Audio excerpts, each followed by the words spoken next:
My name's Joshua Wang. Uh, I train at a gym called 10th Plant Fullerton, and I'm a blue belt in Jiu Jitsu.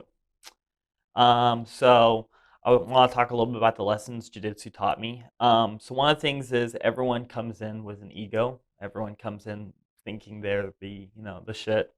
And so when you go in there, you think to yourself, you're like, okay, I'm gonna I'm just gonna like explode, and then you'll watch this like guy who weighs like 60 pounds less than you just annihilate you, and you have to get that little bit of humbleness that comes with getting like whooped by like some little person, and you're like, damn.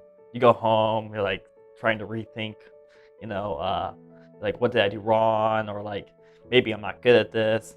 But then you come in the next day and you get your ass beat again, and then there's some 220-pound guy who just annihilates you like 5 times, and you're like, all right, maybe just explode faster, or explode harder, or I need to try harder, and then a lot of times you'll like gas yourself out at the beginning, and then white belt is kind of like the belt where we all get injured a lot because we're dumb and we don't know what we're doing.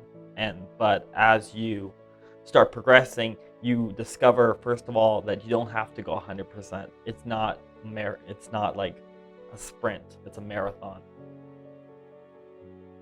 The hardest belt to get is always the first belt, because 90% of people quit before they hit the first belt. And the reason why 90% of people quit before they even hit the first belt is because they can't handle the loss of ego or the physical, it's a very physical sport.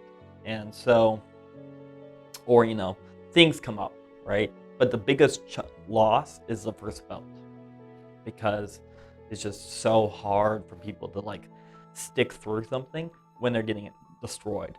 When you're 300 pounds and you watch this little guy who weighs like 100 pounds kick the crap out of you, just absolutely annihilate you, and you just can't do anything to him, that psychologically messes people up. And so that you have to accept that you just lost to someone who had every single disadvantage possible.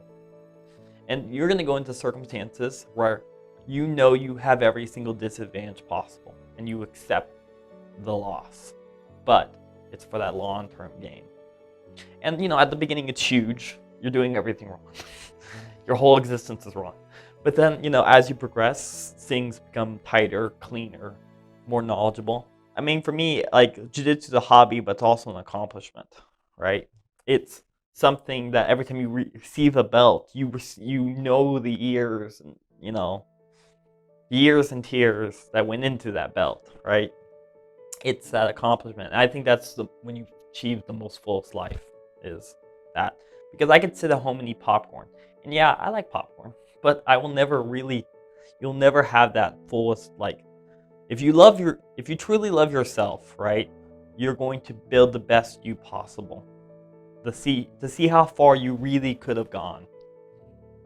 I knew that I kept progressing, and it doesn't matter about the loss, that knowing that I put in the work, that I tried my best, that I worked hard, that's what kept me going. Some people say just have fun, but I say it doesn't matter if you win or you lose, just try your best.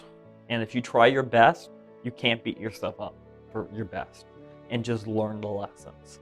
And then next time you compete, try your best with those learned lessons. And you know what?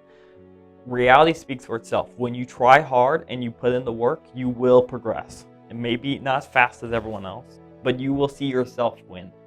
Because that person across from you, he might be more athletic, he might be smarter, but he didn't put in that work and he didn't suffer through like you suffered.